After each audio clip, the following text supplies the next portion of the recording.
আরে মিয়া আমার কি ছোট লোক মনে হয় আপনি বাড়ি ঘরের গরম ধাইতেছেন? আরে এরকম তো রান্নাঘর আছে আমার ঢাকা শহরে আর 10টো। দাঁড়ান ফোন আসছে কথা বলে নি। হ্যাঁ হ্যাঁ হ্যালো বাজান। হ্যাঁ আব্বু কও। ও তুমি হেলিকপ্টার কিনবা? আচ্ছা আব্বু আমি বুকিং দিয়ে দিতেছি। এ কি কয় রে ছাওয়ালে দিব হেলিকপ্টার কিনা এ তো বিশাল বড় কোটিপতি রে এক যদি মোবাইল দিবার পারি এবার ঈদ আমাকে জাক জমক কাট পরে আচ্ছা ঠিক আছে ঠিক আছে।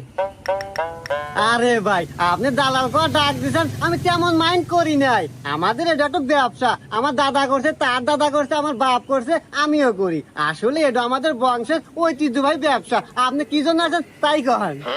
আসলে ভাই আপনার মতো দালালের কাছে আসা যদিও আমার সাজে না, তারপরেও আসলাম বুঝে আপনার ভাবি আল্লাহ খুব শখ করছে গ্রামে এবার একখান কুরবানি দিব, তাই আপনার কাছে আসা।